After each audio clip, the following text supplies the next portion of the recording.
Yo, what's up, guys? Welcome back to the channel, guys. Welcome back to Down Unders, another episode, another preview for the preseason or the season coming up. It's heating up with preseason trials on our doorstep. Brody, my brother, my halfback, my man has been beside me through all these previews and stuff. How you feeling, my brother?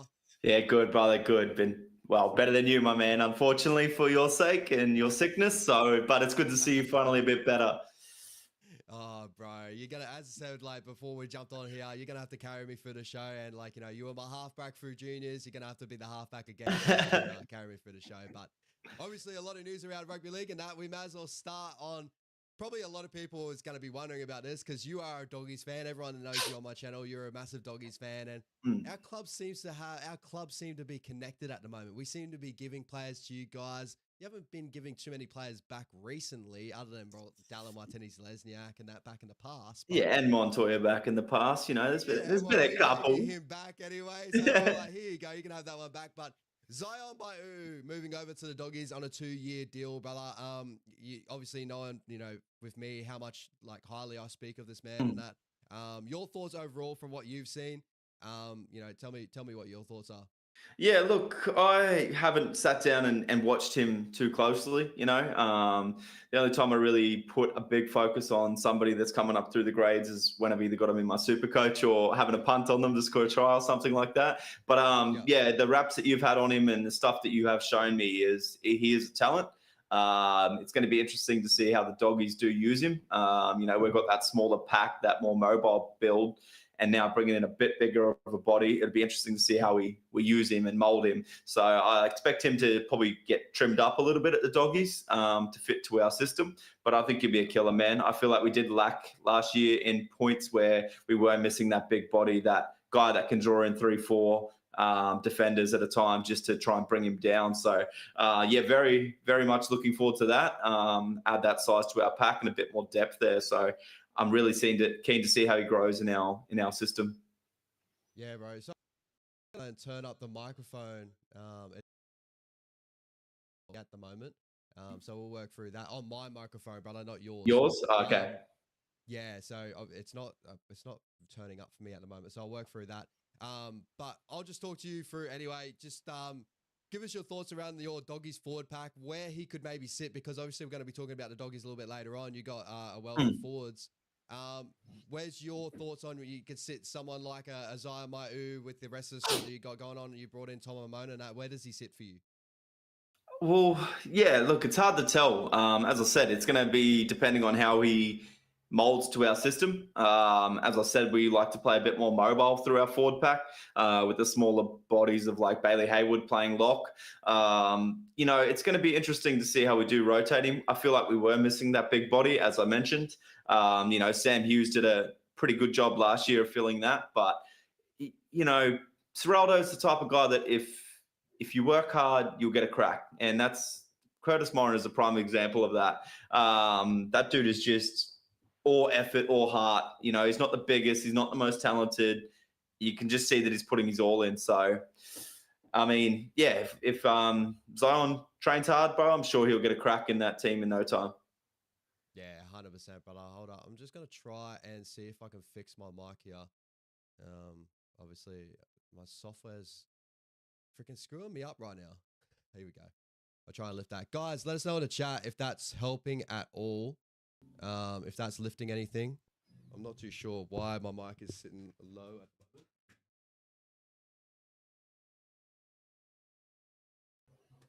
the moment. Let me know. Oh, brother, it's really frustrating. Really frustrating. I had it all set up before, and for some reason it's gone low. Is it better? Let me know if it is better. Thank you so much, guys. I'm so sorry. We're trying to work this all out. Yeah, he's just choked up, guys. He's just choked up.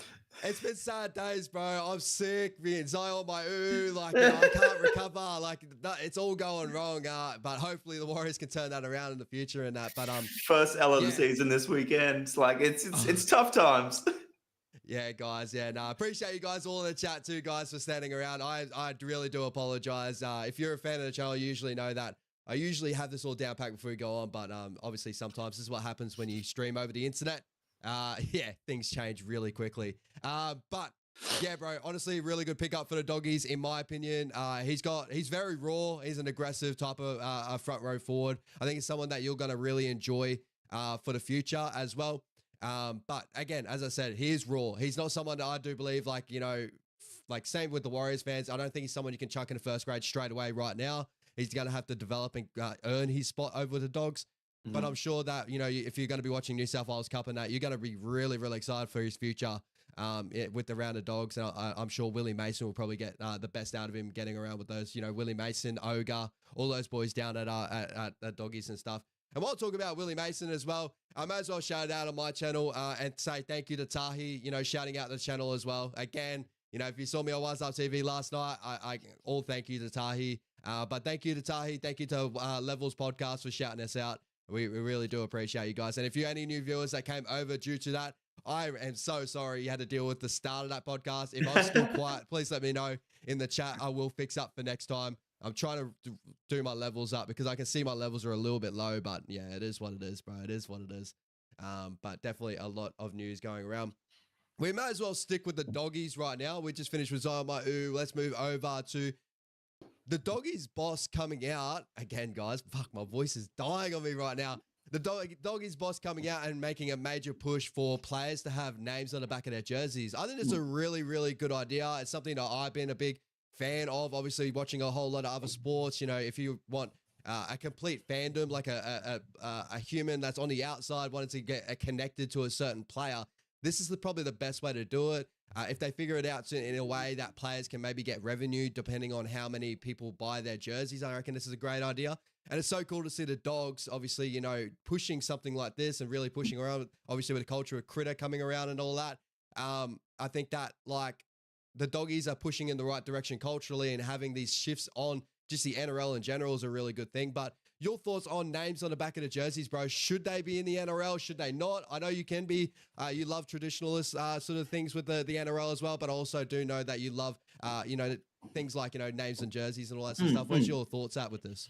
I mean, why not? It gives the kids something. They want to get that new jersey. They want to get the certain player's name on the back of their jersey. And it's just good. You see it successful in the NBA, the NFL. I know those are a little bit different because in the NFL, you're only getting a quarterback or a gun running back, and NBA, there's only 5 starters. But, why not? Why not have the option, I guess? And, when the teams sell them out to players, when people want to buy them, they just custom make them. It's just, why not? Instead of just having them on the shelves, you probably have your superstar players like Cleary and Mitchell and stuff like that already printed because they're going to sell. But if guys want custom ones like likes of Jacob Preston, Max King, stuff like that, guys that probably won't fly off the shelves, but you custom make them. So, and I think it's great for the players to wear them during the games just because it just adds to it. You see it do so well in Origin. Why not week to week? Why not week to week? 100%. 100%, brother. And also, guys, I have figured out my mic issue. I just fixed it. I do apologize. You had to deal with that to start with. I just want to celebrate that before we continue to move on. But yeah, for me, bro, like I'm with you. Like, to have the names on the back of the jerseys, I think it just opens up a little bit more love from the fans, right? As I said, like, especially for new fans too. I think sometimes for new fans, when you point out certain players, I was like, oh yeah, that's Nathan Cleary with the 7 on his back or whatever, this and that. You have to obviously say he's the one with the 7 on his back. If you see Cleary on the back, obviously, they'll see the name, they'll learn it that sort of way. And when you got new people in different positions each and every week, some clubs, like let's say the Newcastle Knights, they have a halves rotation all the time. And a fan to try and keep track of certain names, it helps with that sort of aspect as well. Would you stop at just the names on the back of the jerseys, or would you go as far as maybe squad numbers? Have you ever seen a lot of that as like, players get to pick their numbers, or are you traditionalists as in the fact of, 1 to 17, your numbers on the back of your jersey, you're that position? Are you on that sort of side? Yeah. I think 1 to 17 is the way to go. It makes the most sense when you're rating your team sheet. Otherwise, you could have 30. We don't need to go that far. 1 to 17 is perfect. I know that will be a fuck around for teams that change their team sheet week to week due to injury, and they're going to have to print another jersey for a guy to wear that number.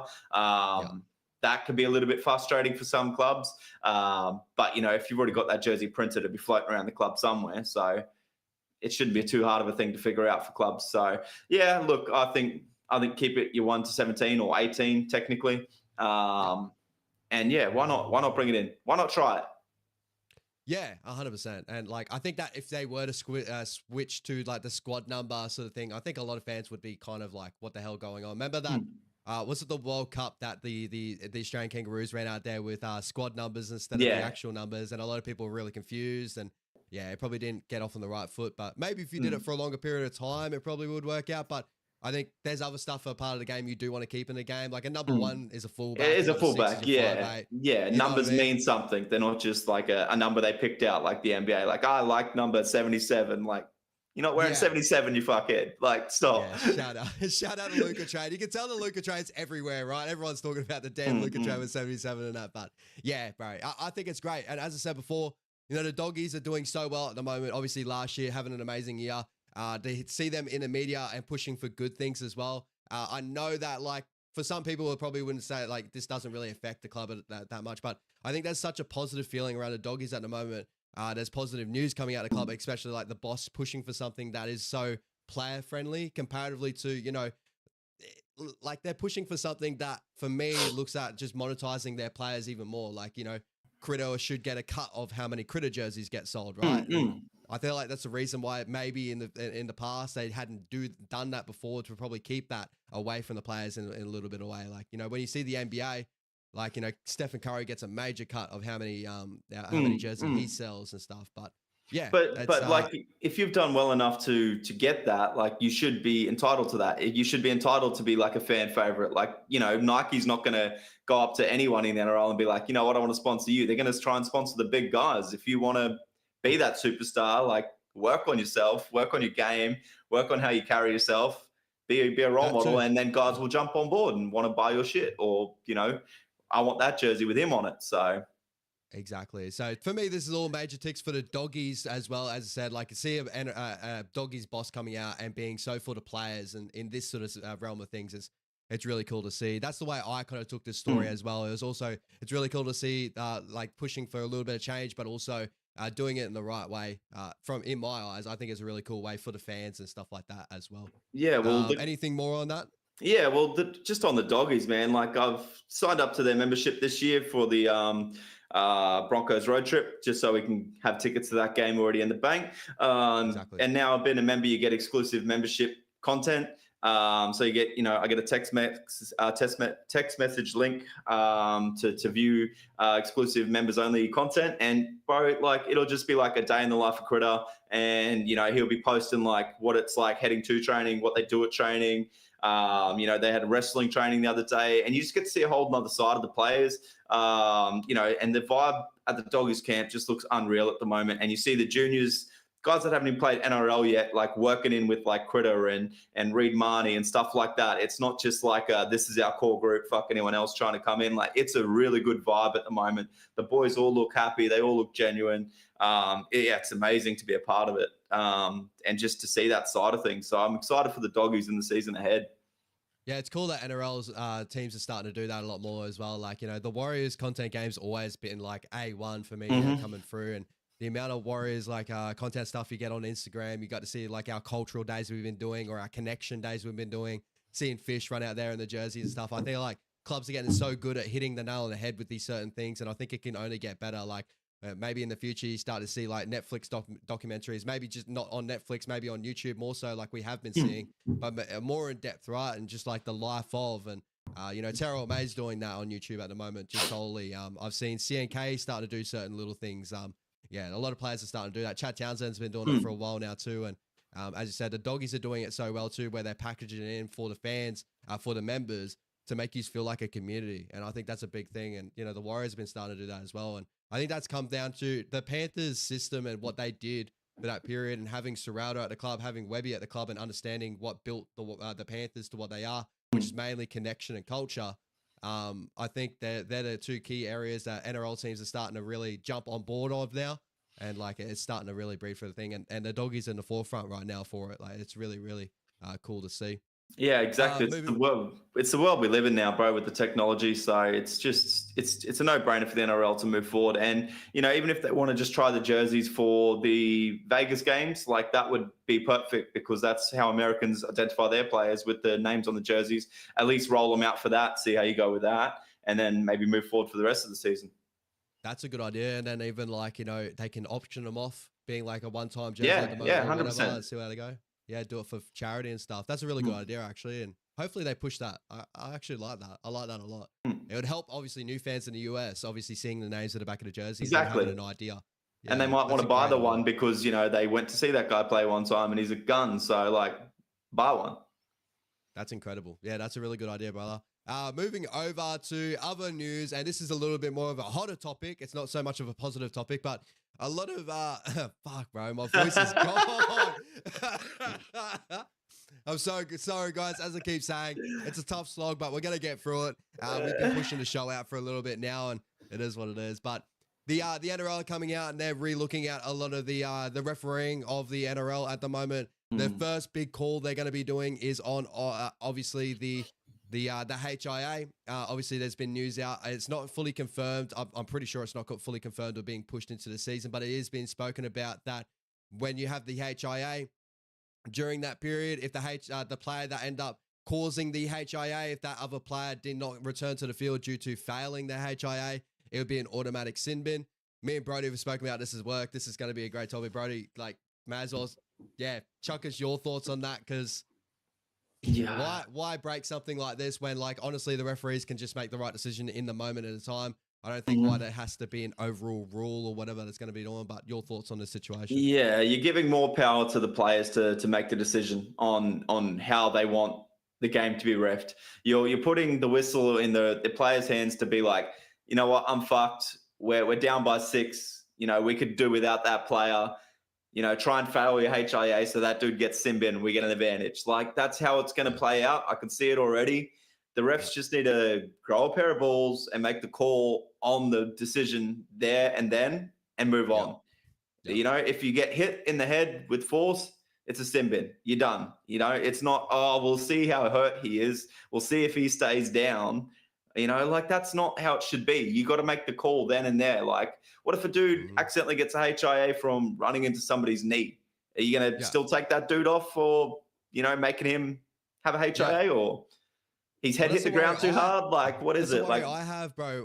We've seen people get like knocked out due to contact, due to whiplash, and it's not majority been a higher tackle. It's just been more of a whiplash action where the brain actually shakes within the head, causes a concussion, and that. Like, obviously, in my head, the referees would use discretion in that period. If they fail a HIA and didn't have anything like that, you would think that they wouldn't sin bin. But when the media come out like this, and when, like, obviously the NRL come out like this and use words the way they have been used, it's like, it feels like a statement of like, did they really need to say that? Like, can't they just, like, obviously work with the referees of what's deemed a sin bin or offense and really work in that area, instead of coming out in the media and saying, this is what we believe is going to happen, and we're going to have reactions like we're having right now. Is like, does this just mean players are just going to, when they go to the HIA now, there's obviously players that have learned how to pass the system probably a little bit better these days, right? Because they've done it that many times, even though the test maybe changes all the time. Is there going to be players sometimes who's going to be like, oh, well, it's all up in the air now, maybe I won't return, and that player will get sin bin? I don't know. Like, it opens up that talk. And did it really need to come out now? I don't know. Like, it's the start of the season. We're about to go to Vegas. Do we really need to talk about this right now? Can't we just be happy? It could be just the media, looking for clickbaits as well, potentially. But they've got to get their sources from somewhere, right? When you smell shit, there's normally shit. So, like, it's just what the NRL do as well. They wait until it's 2 weeks out from, well, not even 2 weeks, but like a week out from preseason now. And you fucking try and drop this rule. Like, it just doesn't make sense. Like, if you say, all right, you're staying on the field, let's say, Reece Walsh, you're staying on the field until, I don't know, whoever you hit is coming back. We've got to wait to see. Reece Walsh could score 2 tries in the 10 minutes it takes them to test old mate. And then if he fails, you take him off then. He's already scored 2 more tries. What advantage is it now taking him off? Are you going to take his 2 tries off him? Like, you can't go back. So they just need to make the call then and there. It's just... Yeah, and that's the thing, is like, when this has come out, like, my argument to this is like, I see that, like, your side of things where it's like, yeah, you can see ways that the players, like, are going to, like, those sort of things, and you come up with those theories of how that could happen. But my whole thing of it is like, why even put it out to the media? Like, why even push it out now to the thing where it becomes this, right? Like, the fact of like they had to say something like pretty much clarify this is going to be the rule going ahead, where it's going to cause us to think, well, players could do that. You know what I mean? There's going to be a period where players don't come off, instead of just being like, well, the referees are obviously going to be indiscretion of if it's a head high before that, they're going to get sin bin anyway. So really, should this be a discussion? But when they come out in the media and say these certain things, like, it's going to cause these discussions, right? We're going to end up theorizing these sort of scenarios, and who knows? It probably will happen because it's been happening that long in the league. When a new rule comes in, it's usually the first coach that learns how to bend the rule in a way. They usually get the benefit of that. Melbourne Storm have been the best at doing that for years. Like, and then everyone complains on Fox League, NRL 360 about, you know, the coaches bending rules. It's like, well, the NRL come out and don't help themselves to start the season. Like, they really don't. Like, they cause discussions like this. Well, the best coaches find the ways to play within the rules, and it's as simple as that. And that's why every player, I can guarantee you now, is told to stay down if you get hit high. It's not about trying to play through it and look tough. It's about doing what you need to do for your team to win. So they're going to stay down and milk that penalty, knowing that the bunker's going to have a look at it and change it in 2 seconds. You know, it's stupid. And then if we bring in this rule as well, the last 10 minutes of the game, you basically can't be sin bin then. You can go out and hit everybody in the bloody head, knowing that it's going to take them 10 minutes to review old mate to see if he fails his HIA. In the meantime, you get to play on the rest of the game. 10 seconds left. You know what? He failed. You got to go for 10 minutes. That team now doesn't get any advantage. So it just needs to be black and blue. Like, when the hit happens, make the call and move on. Well, that's where you hit the nail on the head. Overall, like, they should have just been like, we're working on this area to know the referees are going to make the right decision in the moment, instead of this whole thing of like waiting for 15 minutes before the decision gets made. And it's you know, that for me makes more sense than anything. Is we're working with referees to make the right call in the right moment. We got video technology now. If it's a hit deemable for a sin bin him straight away. Like, don't even have this sort of thought where you got to think about it for 10 minutes or so. Whether they do that, who knows? But that is definitely a major talking point, a news story. And while you're talking about people, obviously, you know, milking certain things, right? You were speaking about on that. They had actually come out and said they're going to try and crack down on this. You know, so obviously the obstruction rule apparently is now going to get a little bit of a tweak, the way they're going to look at it, whether they're going to kind of, it sounds like it's going to be a little bit more gray area when players maybe flop, when they get taken in contact. It's definitely a thing we do need to fix in the game, but I find it a little bit hard to where they're going to really, like, where referees going to use their discretion to where they're like, all right, that's a flop because he was, you know, there's going to be a lot of gray areas where there's going to be a lot more wrong too, right? So what's your thoughts on that? There's too much grey space in any of the rulings they have. Let's be honest. There's grey space. We've got all this technology now, and we still can't get it right. It just comes down to the referees that we're using, to be honest. The bunkers should be watching, and then there should be another set of guys in the bunker that's watching, you know, a 10-second delay. You know, they're 10 seconds behind. So if these guys are watching it and go, oh, that might have been high, they go to the other guys and go, oh, did you guys think that was high? Yep, that was high. All right, bang.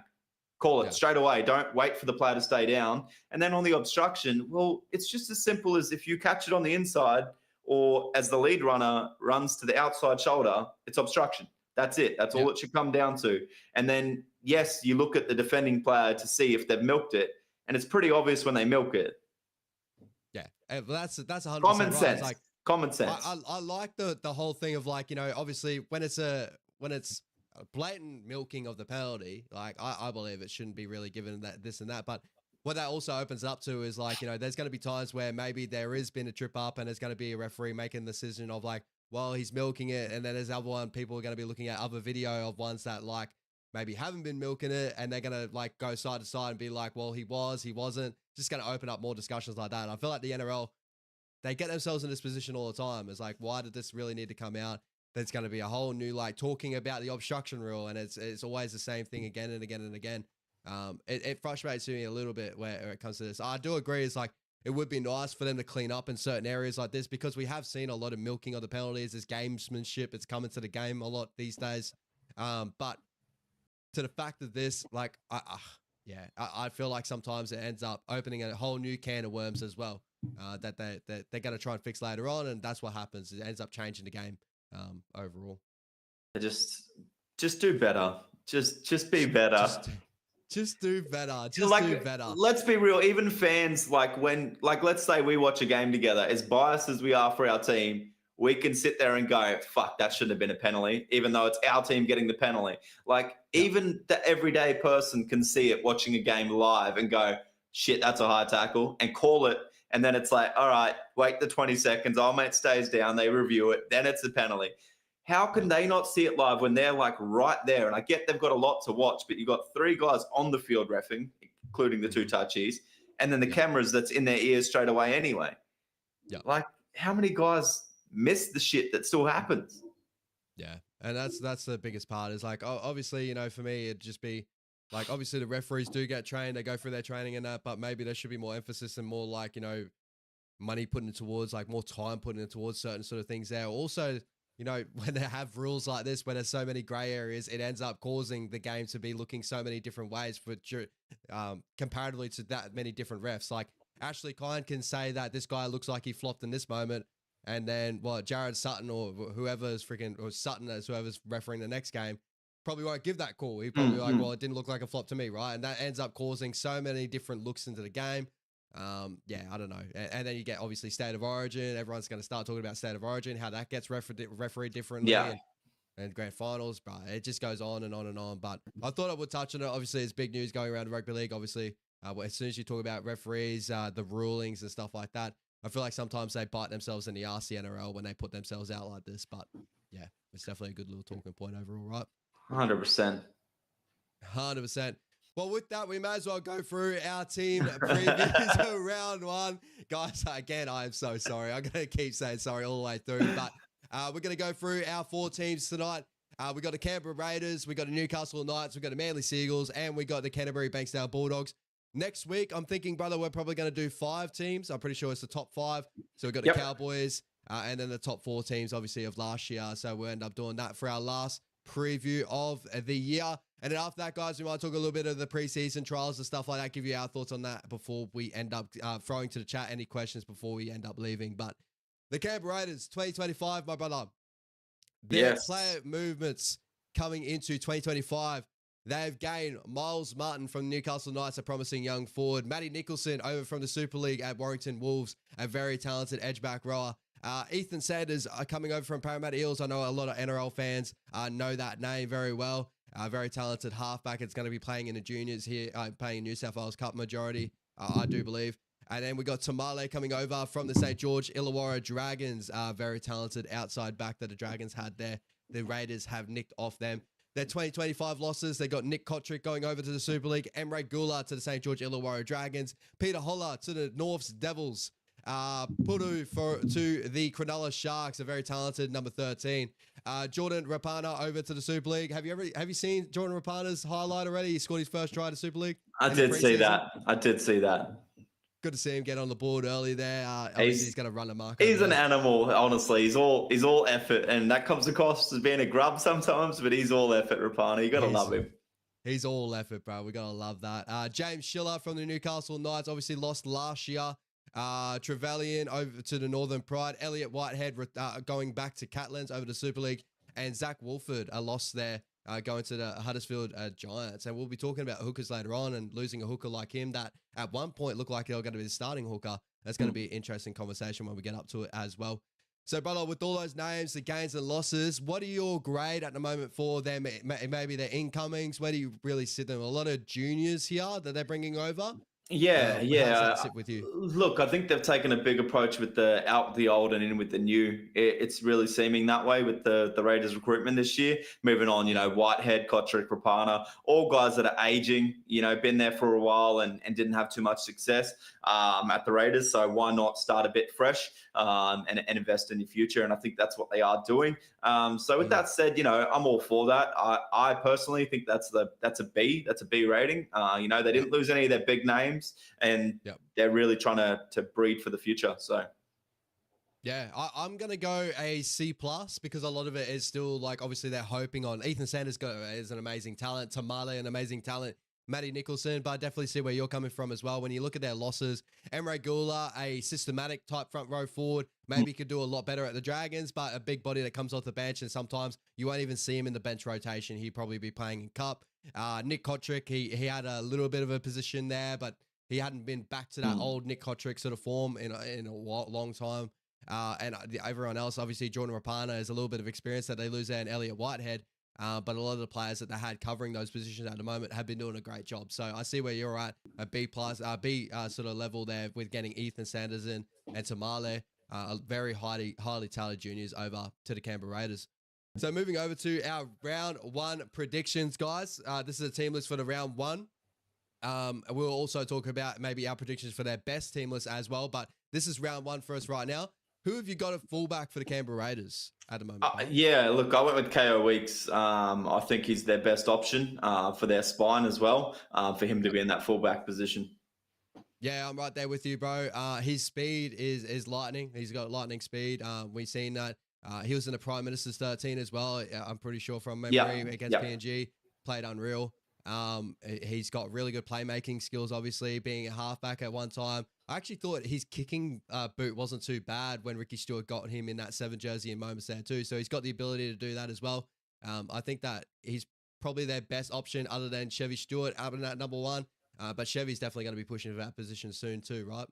Yeah, look, he's a talent just in the waiting. So, a couple of games under his belt and he'll probably move to that fullback role as well. Yeah, but I like where your head's at there. Moving over to the wingers, brother.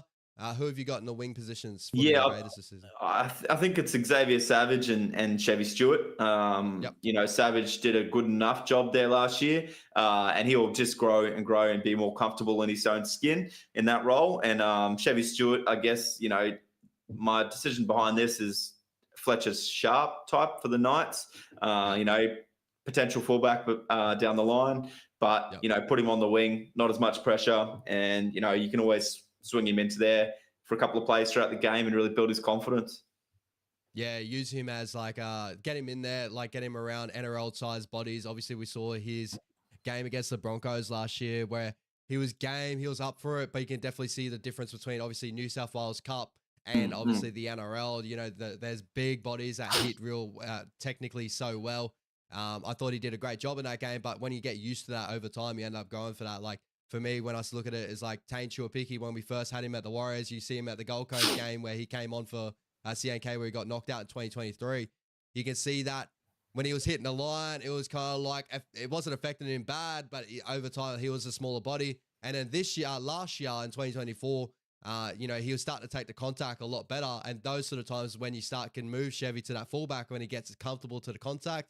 Now, I like where your head's at there. For me, I went a little bit different. I went Xavier Savage and I went Tamale to start the season. Obviously,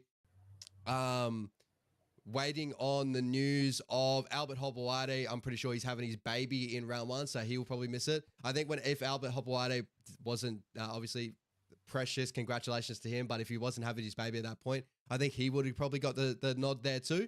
But I like where your head's at is as well with Chevy Stewart and getting him time in that jersey in the NRL. I really like where your head's at there.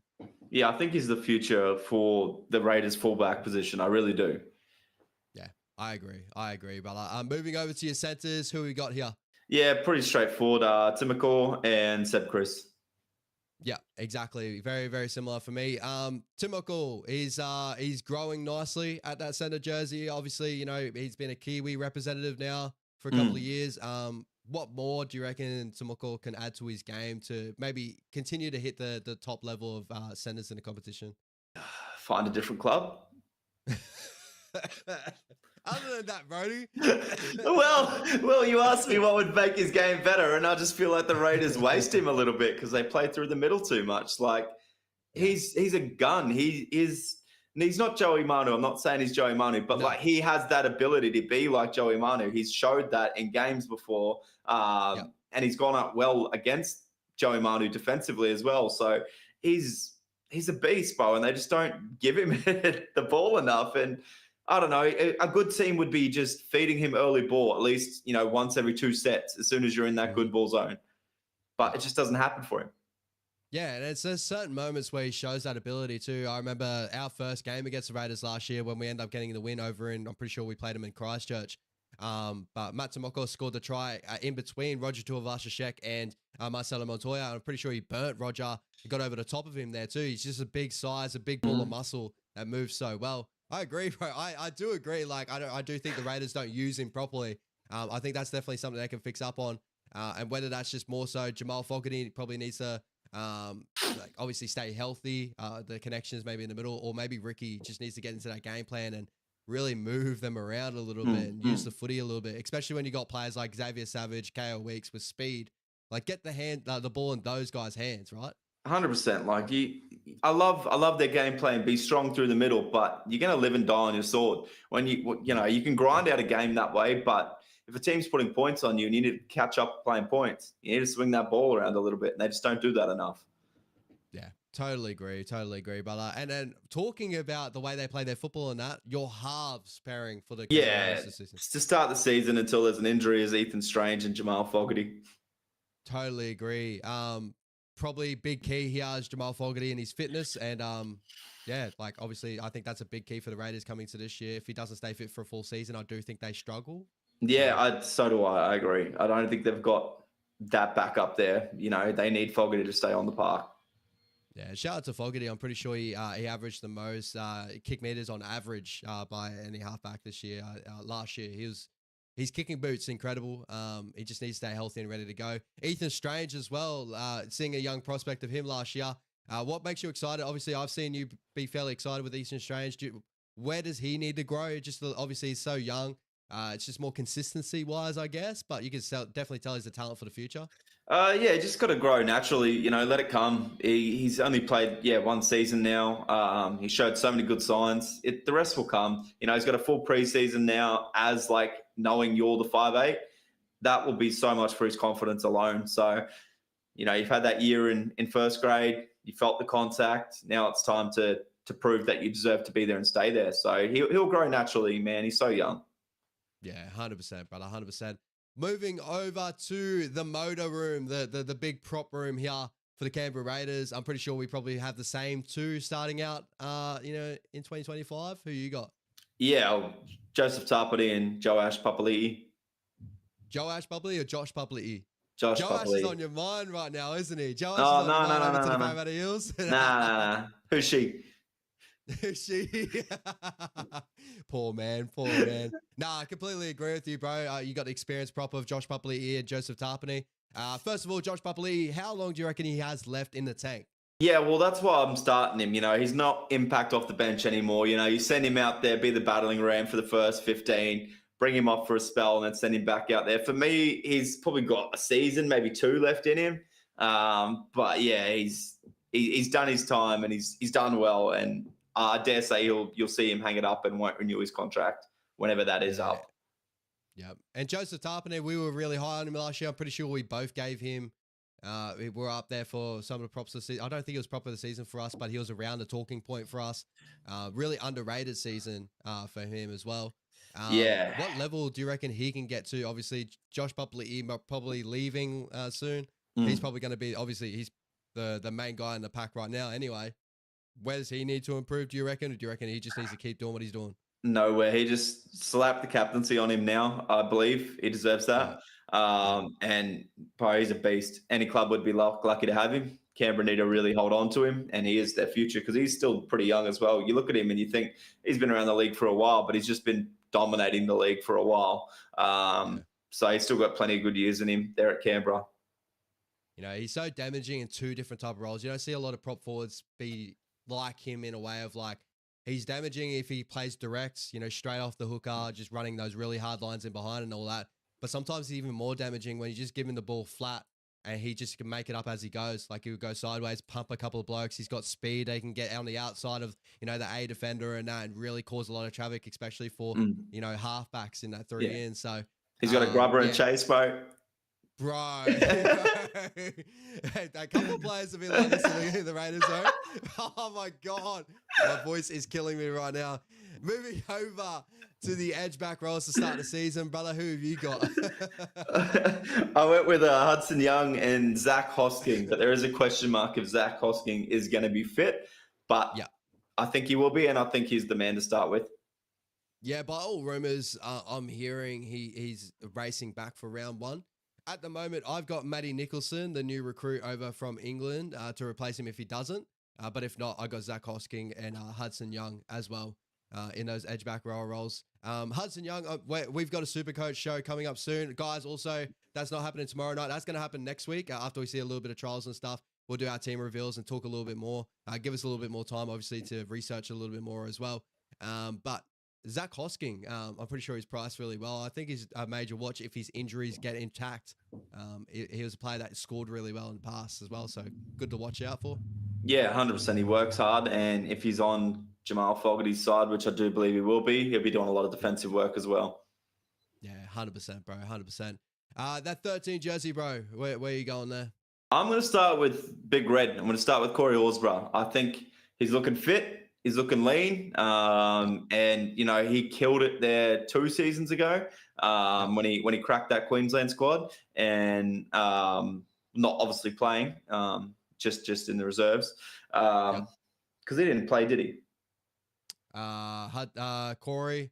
No, he only went into camp. So yeah, I'm correct. But yeah, he'll bring that form again. And Canberra looked pretty good 2 years ago when they had him working through the middle. So yeah, I'm pretty excited to see him start at hooker, and he's the hooker at lock, and he's definitely a lock for Supercoach as well. Oh, double entendre. I love that, brother. I love that. For me, I've got Morgan Smithies to start the season, but I do think there's going to be a portion of the season that Corey Horsburgh and Rick, obviously Ricky Stewart, I think that he's going to want Corey Horsburgh to also show it on the field to prove to himself. He's looking incredibly fit and all that. I just think it's going to take a little bit of time before he gets that 13 jersey back. But yeah, I agree. I think the Raiders do look better with him in that 13 jersey because he's actually got really nice ball handling skills and stuff. A guy that also can grubber him for himself and regather as well with the Raiders have a couple of these boys. But at the moment, I got Morgan Smithies, a hardworking UK middle forward that just gets through a ton of work. He hasn't got a crazy attacking upside at all, but you just know that he's going to tackle himself to like 40 tackles a game and just do a lot of work in the middle. I'm sure Ricky loves forwards like that, but yeah, I like where he heads out with Corey, and hopefully Corey can find himself back and get himself in that starting role again, especially for Supercoach too, right? 100%. Well, if that's the case, you look at pushing Smithies up front. He doesn't have an offload, whereas Horsburgh's got an offload. You kind of want your 13 to have a bit of ball skills these days. So, yeah. Totally agree, bro. Totally agree. Moving over to your bench, brother. Give us your 14. You forgot 9, bro. You forgot 9. Oh, it was the biggest position to miss as well. Who have you got starting 9 for the Canberra Raiders? I have Danny Levi, unless he pulls a hamstring in warm up, because that dude is so unlucky with injuries. So it's Danny Levi for me. He's been just a plotter, for the NRL for so long. I remember us watching the Kiwis back in the day, the junior Kiwis, and seeing Danny Levi in there and being so hyped over him. I was hyped over him, being like the next Isaac Luke maybe, or this and that. But unfortunately, unable to hit that level due to injuries and obviously going to multiple clubs. I'm there with you. I got him starting the season. But talking about 14, actually, it most likely would be maybe a hooker for you as well. Yeah, it's Tommy Starling. I love the energy he brings off the bench. He adds that flair. 15, 20 minutes out before halftime when teams get a little bit tired around the middle, and he exposes that. I really like Starling off the bench. Yeah, I like that too, brother. I went a little bit rogue. I went Owen Paddy. I've got really big raps over Owen Paddy in that. It's going to be tough, obviously, to keep Starlo out of that spot. I do believe. But I think there was moments last year where Ricky ended up pushing Starling out, and there was rumors in the offseason that Starling was looking for another club. I don't know if that's been obviously reconciled. I'm not too sure what's going on there. Obviously, this happens all the time. Corey Horsburgh did it last year. He had an argument with Ricky, and it was rumored that maybe he was moving on. So, but at the moment, I really like the look of Owen Paddy. He's definitely a big watch. He's going to be playing in the preseason trial this week as well. So keep an eye out on him. The Rugby League Gurus are massive on him as well. He's got a ton of talent in that hooker jersey, and I went a little bit rogue there. I thought that, he'd be a guy that maybe is pushing for that jersey, and all rumors are that he's killing preseason at the moment. So maybe he's got the opportunity there. Well, Starling will probably start once Levi's injured, so that bench spot is probably... The injuries, bro, they could happen. They all could pick it up, eh? It's crazy. It's crazy. Finishing out the bench, brother. Who's your 15, 16, 17? Yeah, I went with Moriotta, Smithies, and Trey Mooney. Yep, I'm with you. Obviously I've got Morgan Smitty's in the 13, so I've actually got Corey Horsburgh on the bench. I went Simi Sasungi. I went a little bit different there too. I really enjoyed his game last year. I think that he's growing in that role. Really nice edge back role. Runs a really mean line.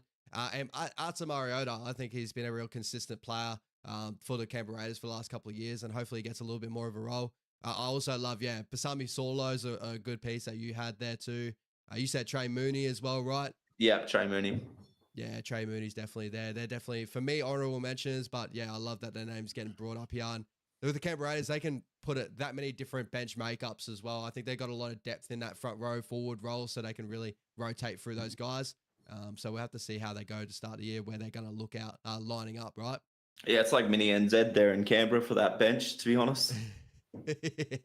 Pretty much, bro. Pretty much. Maybe we can nick one back now that you nicked one of our boys. Who knows? Maybe. Joseph Tarpanek, come home. Oh, you wish. You wish. Oh, it'd be incredible. Honorable mentions for me out of these names that we named. Obviously, we spoke about Tom Starling here. We spoke about Trey Mooney, Simi Sasungi, as I said, Pasami Saulo, Chevy Stewart, Ethan Sanders, Michael Asamoah. He's a winger that you probably saw. I'm pretty sure he debuted last year. He's got a lot of talent. Albert Hopewade. We spoke about Zach Hosking as well. Your thoughts around the squad this year, brother? Where do you see them sitting on your predicted ladder right now before the preseason trials? Where are you seeing the Canberra Raiders? Yeah, look, I think they've only got 3 upsides. Oh, they got a bit more than 3 upsides. I can't rate them higher than too many teams, so they're 15th for me. Like, I love Tarpany, I love Horsburgh, Fogarty, KO Weeks, Strange. But it just, as soon as something happens, they fall off the bandwagon pretty quickly. And then it's just almost like they're waiting for next season. It's just how it goes with Canberra. They're very unlucky with injuries. Ricky Stewart seems to blow up at his players all the time, so he gets them offside pretty quickly, and the culture's not quite right. It's all over the place. So, yeah, 15th for me. Yeah, for me, I've got them within that range of that 10th to 15 role. Like, I can see them maybe having, like, if there's no injuries, having a season where they can get up to that 10th round. I don't see them pushing for an 8 role for me. But at the moment in my predicted ladder, I actually have them 13th. So that's where I'm kind of seeing them. I can see them dropping as low as 15th, but I can see them probably get around that. I think they're in that log jam at the moment.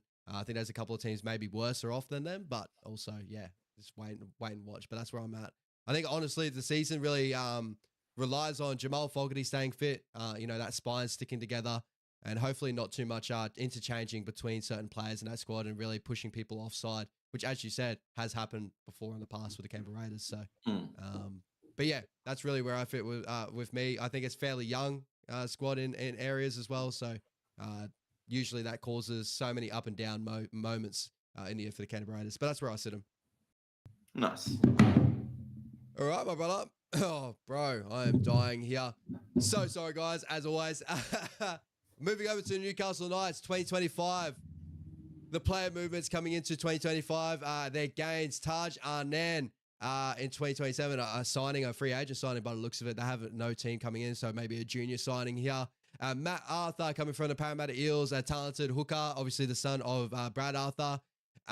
Bringing in James Schiller from the Canberra Raiders. I'm pretty sure that happened last season, so definitely a good little pick up there. They can maybe find a wing spot for if whatever's happening there at the Newcastle Knights. And Tal Gommel from the Cronulla Sharks. A lot of guys will probably remember that name. He was the player for Greece, the centre for Greece. That was probably one of their standouts in the World Cup a couple of years back. Out of like a somewhat poor side, he seemed like a guy that had a lot of talent, a lot of ability. He's been in the Cronulla Shark system, unable to get a crack. Does he get one in Newcastle? I'm not too sure. Their 2025 losses. David Armstrong moving over to the Super League. That's a major one because he has a ton of talent. I thought David Armstrong, he had a great year last year. Jed Cartwright over to the Super League. Tom Jenkins gets released. He doesn't have a club at the moment. Most likely will probably go back to Penrith, from what I've heard. Miles Martin going to the Canberra Raiders. Fletcher Myers to the South Sydney Rabbitohs. Daniel Saifidi going to the Dolphins. And Inari Tuala going to Brodie's own Canterbury Bankstown Bulldogs. Where are you sitting with the player movements of 2025, bro? Yeah, they didn't really sign any big names, did they? Probably losing a bit more of a bigger name in Saifidi and Armstrong, a good junior. yeah, good junior and Armstrong. So yeah, I'd probably say a C. You know, Saifidi's shown ability and then loses ability. It's probably not a bad thing to move on from that. But yeah, I'm gonna go a C. Yeah, I'm right there with you, bro. I think, you know, their incoming's probably their best one is Matt Arthur, probably for future, being more of the like that number 9 that can really take over from that role, because there's obviously heavy rumors around Jaden Brayley and his future with the club. They got Phoenix Crossland at the moment, will probably fit in that role as well. But Matt Arthur's got a whole lot of hype in the hooker and New South Wales Cup, so definitely watch out for him. But yeah, for me at the moment, a C. Yeah, I can't really see anything. Obviously, a loss of Daniel Saifidi and Ari Tuala been a great backup piece that they've had for the last couple of years, so that can make them pretty lean in that back line as well. So yeah, I'm going to see. Moving over to the predicted lineup for 2025, brother. Round number 1, who have you got at fullback? This is a no-brainer. Yeah, KP, brother. KP, bring it on. Your thoughts on KP coming to the season? Definitely, again, another season that really Newcastle's hopes live and die on KP and how he goes this year. Well, on paper, man, they've got a stacked squad, and I can't believe where I've got them finishing. You know, they've 1 to 13 at least is a pretty decent squad that you'd be happy to see on paper if you were a Knights supporter, but they just can't put it together. But yeah, look, KP, Queensland jersey's all his if he can stay fit, in my opinion. And if he shows the ability that he can show and does have, if he starts the season really well, I dare say Slater will probably go with him as number 1. Yeah, definitely, bro. I'm really excited to see what KP's got in store for him this season. Whether Newcastle go well or go bad, I'm sure that he's going to give 100%. And he's been a great player for a long time now. Moving over to your winger positions here, brother. I think these two, I wouldn't say these two are locked in. One for me is locked in. Who have you got in mind? Yeah, I think it's 2, brother. It's Fletcher Sharp and Greggy Marju. Yeah. Are you feeding into a lot of the rumors? Obviously, Fletcher Sharp training in the halves. I've heard that, and apparently that's like really, really solid. Like in my head, I don't like it, but where's your head out there? Well, the way Newcastle have their halves pairings, I reckon they've probably got Adam Elliott training at half, some training sessions. Like, it's just what they do. Saifidi's probably had to run at half. I don't know how many halves they think they're going to go through for the fucking season, but everybody seems to train at half at Newcastle. And I just couldn't believe, like, you know, with all the rumors around that half, like Adam O'Brien, out of all the halves that like rumored out that's training in the preseason there, they went with Gamble and Sharp. That's the rumor going around. Like you had Jack Cogger, that was just won a premiership with the Penrith Panthers a couple of years back where he was incredible there. They have Jackson Hastings, who I believe is like probably their best half overall, but obviously he always rubs the wrong way with certain people maybe in the club, so I understand that a little bit. You got Will Price there that they brought over from the Super League that has a ton of potential in that 6 jersey, but they're pushing a fullback into that 6 jersey who apparently, from all rumors, Sharp actually started as a halfback in junior grades, but he was pushed into a fullback role when he got into SG Bulls and stuff. So I don't know. I really don't know. It's no harm in training that way in preseason, and that's why, you know, preseason training and positions and stuff like that doesn't really matter. But yeah, time will tell. Yeah, time will definitely tell. For me, I'm pretty much the same. Like what I predicted is Greg Marju and Fletcher Sharp. That was just out of my head. I've heard all the rumors and all that. I'm just going with what I would pick as well for that round 1. I think Fletcher Sharp and Greg Marju. Before I heard all the rumors, that's the way I was going to go. Your centre picks, I think this one's pretty locked in. Yeah, no brainer, bro. It's Brady Best and Dane Gagai. Yeah, both incredible centres there. Brady Best having an incredible year last year, obviously touching representative squads, and pretty sure he was in the Australian squad towards the end of the year as well, right? I'm pretty sure he went with I'm so sure he was around that Australian squad from memory. I think he had the injury, bro. I don't think he was. Maybe not. He had the hammy. Yeah, I think he had the hammy. Yeah, you're probably right. I'm sure if he was fit and healthy and ready to go, I'm sure he would have been around about. Oh, 100%, bro. 100%. Yeah. Guy is a freak. Moving over to the halves pairing, obviously we just had a little bit of a chat about it, but who did you pick out of the halves pairing to start the season? Yeah, I ended up starting, with Will Price and Jackson Hastings. You know, Will Price will really complement giving KP the early ball, the threat of the running game, hit that short ball, whereas Jackson Hastings is a good controller. You know, he's good kicking game, decent kicking game, can have his moments. Very big voice on the field. He's your guy to get to your points. and then KP and Will Price should be the ones putting the icing on the cake. You look at that back line, that's pretty fucking deadly. I think it's the coach, man. I really do. But if you get that back line firing, that's pretty solid.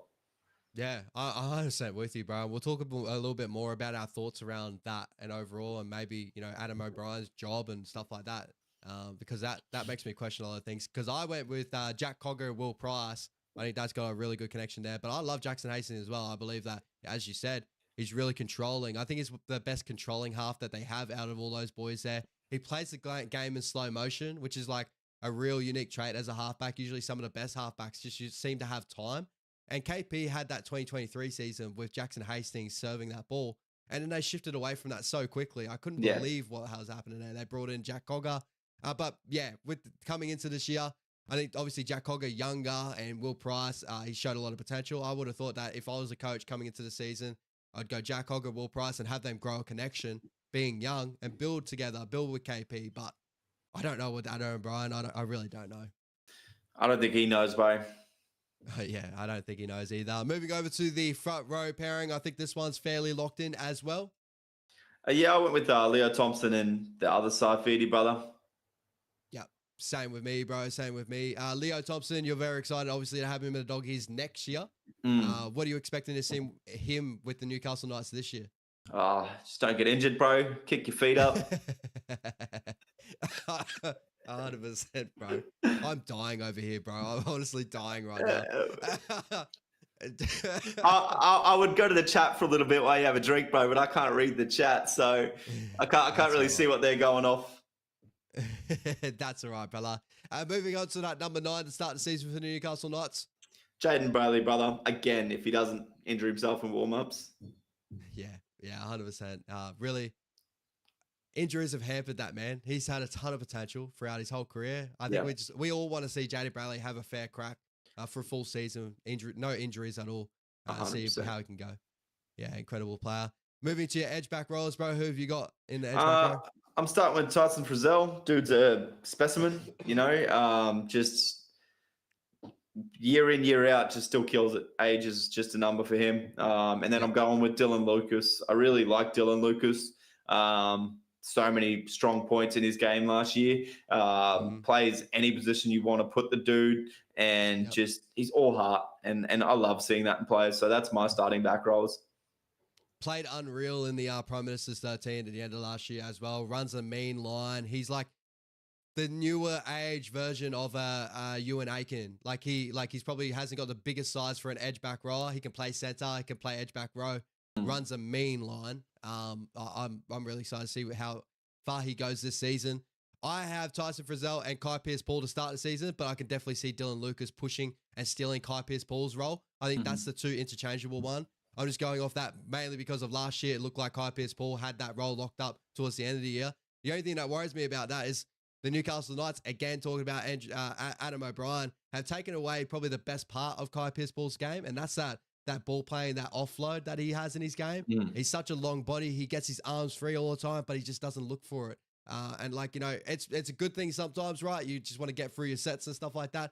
But also you don't want to take away some of the best parts of a certain player that when you bring him in, you would have thought that he would have scouted something like this about him. Big body, can get his hand free. And when you get play second phase with KP and Dane Gaggai's, Bradman Bests, it just opens up the game so well. But yeah, I don't know. I really don't know.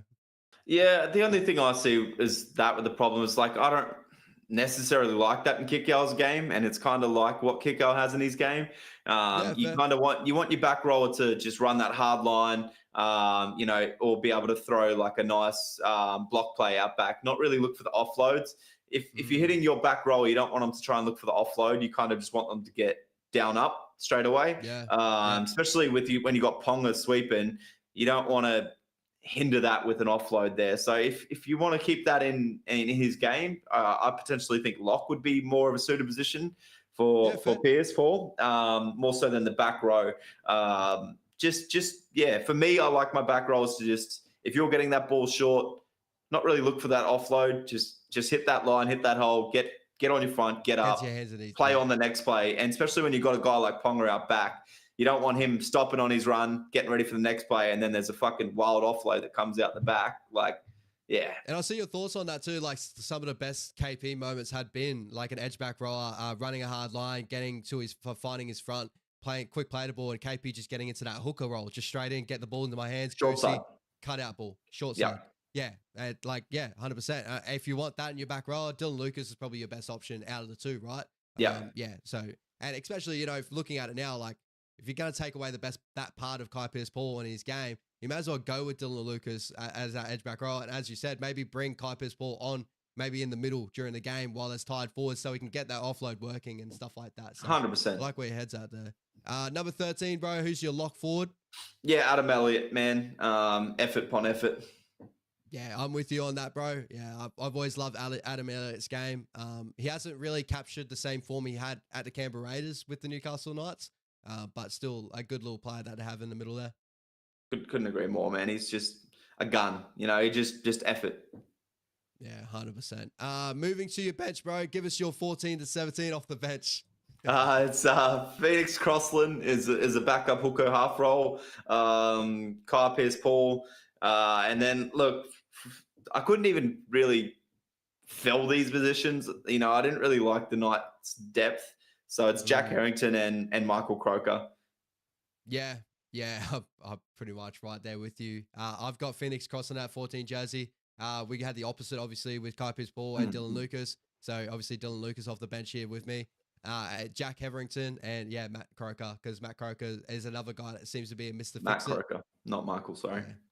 Did you say Michael Croker? You're yeah. Michael Crocker, aren't you? Yeah, I am.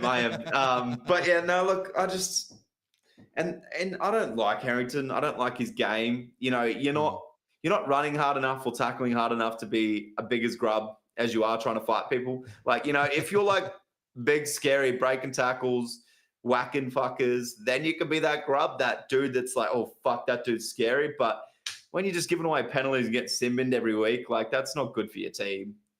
Yeah, I see. Like, I see his tackle breakability. I see his speed and all that. But I agree, he needs to cut that part out of his game. If you want to progress, like, I think that he just needs to be controlled aggression. Like, be like James Fisher-Harris and all that. Those guys used to have that in their game. They've changed it. He's turned into the best prop in the game, right? Like Jack Hetherington. If you're going to be that guy, just do the work first. And 100%. Or at least do it within the rules of the game. Exactly. One notable name I did want to talk about too is a guy that I've heard rumors that may get a spot here is Cody Hopwood, a really good junior coming through the grade, talented middle forward for the Newcastle Knights. So keep an eye on him. Thomas Kant is another guy that could fill into that jersey as well too, guys. On the bench, another really talented middle forward. And honorable mentions, obviously Matt Arthur, coming into the squad. He's a hooker, really, really exciting little talent to have there. Tyson Gamble, Jackson Hastings, James Schiller, Sebastian Sewer, Talcomo, Brodie Jones is other notable mentions to have around about in the squad here. But yeah, that's our 1 to 17. So your thoughts, bro, overall in Newcastle Knights, where do you think of their sitting and like why they really sit in that position for you? Well, as I said, I'm looking at their team when I've actually wrote out their team. I don't think they deserve to finish here, but for some reason I feel like they're gonna. And that's 17th. They're my wooden spooners this year, just with the coaching style and how they always seem to fall off. Like, I know he's always got them to the finals but I think they're going to get exposed this year with other teams improving so much more. And I don't see an improvement in this team still. Like, I don't see Adam O'Brien doing anything different. And then it's not so much that they're going to get worse. It's just that other teams are going to get better and lap them. Yeah. Well, that's it. Like, I'm exactly there with you, bro. I unfortunately see them within the bottom four this year, and they're my pick for the wooden spoon, personally. I'm agree with you. Like, when you look at the squad, they don't deserve that. But it just feels like Adam O'Brien started, like, he just gets top eight at the moment. But, like, there's just looks like an unsettled club to me. And from, like, a lot of juniors getting pinched from him at the moment, that's why they brought Adam Blair to the club to hold him down when he's coaching around the junior ranks at the moment, too. Obviously, all the news around their halves. You don't know what halfback, it's the craziest halves merry-go-round I've probably seen in the last like 5 to 10 years. I can't remember another club that's been through that many different combinations in such a short period of time. Like the Dogs had that period there where they tried Avarillo and multiple moments there, but there was decent periods where you had Flanagan and Avarillo, or you had Birdo and Avarillo, and Yeah, you know, Lockie you're trying Lewis. to make it work. Yeah. But in one full season, I think we've been through 3 or 4 different combinations, not down to injury, more than likely too. Yeah, that's it. No injuries regarding it. It's just chopping and changing because, I don't know, somebody said something wrong or did something wrong. And that's just so cutthroat. Yeah, exactly, bro. Exactly. It's sad to see, but yeah, that's our thoughts on Newcastle. Like Adam O'Brien, maybe he changes, maybe something better comes from it or whatever. He's been getting them into the top 8. Maybe it's something that we're not seeing overall, but I just think that, as you said, everyone else is starting to get better at the moment and overtaking them, and they just seem so stagnant. It's whether KP can have a monstrous season, win a Daily M, do all that sort of stuff for them to look like they're contenders. And if that doesn't really happen, I feel like they just fall off the pace. And any injuries to certain players like that, it looks like a dire season for Newcastle. Yeah, that's exactly right. One injury and I think they're gone. So yeah, I'm right there with you. Moving on to our second last team we're going to be covering tonight, the Manly Warringah Seagulls in 2025, guys. This is our gains. Only 2 big notable gains here on Zero Tackle. You got Takiaho coming over from the Catlins Dragons, obviously formerly with the Sydney Roosters back in the day. And you got Jazzy Tavanga from our New Zealand Warriors. Their losses in 2025, Bailey Hodgson over to the Lee Leopards. Jamie Humphries, a big loss, obviously to the South Sydney Rabbitohs. Carl Lawton's gone up to Newcastle at the North Queensland Cowboys. Brad Parker retiring. Jackson Paulo to North Queensland Cowboys. Josh Schuster to South Sydney Rabbitohs. And Aaron Woods finally retiring, putting an end to Aaron Woods' career there. Good old Darren. Good old Sharon, bro. With only 2 names coming in, bro, what's your grade of the Manly Seagulls coming to the season? I think it's not bad. You know, I think that's pretty good with who they've let go. The only one I think that they've messed up letting go is Humphries.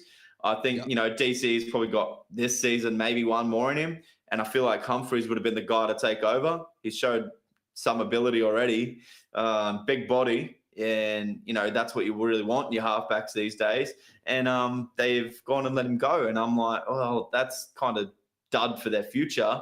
But just going off, you know, the gains they got, I'm going to go a B-. You know, I do like Takiaho if he's still in the form that he was in when he left the Roosters. And Jazzy's still got a bit to offer. And they haven't really let go of anyone too bad. So I think that's good for them. But as I said, Humphries is a big loss. Not now, but next year after. Yeah, I'm with you. I'm probably going to go more of a C+. I think around about that sort of range. Again, like, yeah, as you said, they didn't really lose anything too crazy other than Jamie Humphries. I do think Carl Lawton probably be a little bit of a miss as well. He became their Mr. Fix-It for moments there. Obviously, when they had edge back row injuries, he played on the edge for a decent chunk of the year last year, filling in for Bench Boyovich and stuff like that. But yeah, you're right. A lot of these other players that you can name off, that they're not going to hamper them too much. Like, they played a full season without Brad Parker last year, and they've got great senses of backline depth there. You know, Jackson Paulo never really took the heights, obviously, you know, well, throughout his whole career, mainly for me. I haven't really seen a whole lot out of Jackson Paulo. Aaron Woods has just been around the club, just walking around and doing media. So, you know, in general, it's not too many big losses there. And bringing over Jazz Tavanga, he's going to bring a ton of heart for their forward pack, I do believe, as well. So shout out to Jazzy. I think he's in for a good season. Moving over to their predicted team list, this round 1 this year, 2025. Bella, who have you got for number 1? We're going to be pretty quick with it because it's Manly and nobody likes Manly. So there'll be no Manly supporters in the chat. Nobody's here for this. They're all here for the doggies. So we'll get through these ones pretty quickly. All right, boys? Let's go. Obviously, it's Turbo. Turbo, no-brainer. No-brainer, bro. Turbo is there. Your wingers for the Manly Seagulls? Jason Saab and Tommy Talau. Yeah, same for me at the moment. Your centers? I've gone with Garrick and Kohler. Yeah, same thing. We're here. Your thoughts on Lehigh Hopoate? Could he steal a spot in the centers here, or do you like Kohler a little bit too much to hold him there? I think I like Kohler. He's got a bit more to offer, and that's not saying Lehigh's. He did so well last year. Showed so much heart, even in the Tongan game. But yeah, I think that's your back 5 right now. That's Manly's deadliest back 5. And, you know, as soon as you get an injury, Lehigh's great cover. Yeah, and I totally agree with you, bro. I'm right there with you. I got Gola and Ruben Garrick there. I'm excited for Ruben Garrick this season, obviously for Supercoach as well. And I've got a ton of like raps over Gola. I think he's an incredible player that, you know, if he comes on the market later on, if Lehigh does push him out, maybe off a position, he needs to look for a club. Come our way, Come baby. on Come to over. the That's Warriors. it. Let's go. Let's go. Moving over to the halves pairing, obviously. Yeah, pretty straightforward. Brooksy, DCE. Yeah, totally agree. Front row pairing. I'm going to start with LAA and Paseka. They're my fronties starting.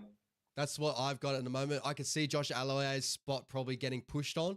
Yep. Paseka seems to be a guy that's going to be staying there at the moment. I do want to see more out of Paseka. Obviously, he's such a big body. Looks like he can do so much more. I think he had moments last year where it looks like he did it, but I feel like I've said that before about Paseka as well. It looks like, it's like, oh, here's the time he takes over, but he doesn't do it. Yeah, I couldn't agree more. It's like 1 game on, 2 off for that guy. But big body like that, like, bro, realize how big you are. Look in the mirror for 10 minutes before the game. That's your warm-up.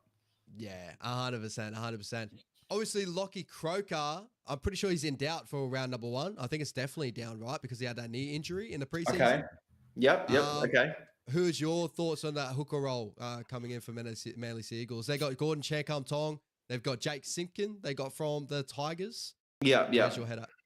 Well, I had Croker, but now hearing that, I'm going to go with Simpkin. I think Simpkin showed a bit of talent there at the Tigers in their darkest periods, and I think he could do pretty well with this forward pack, and you know that halves pairing, that back line.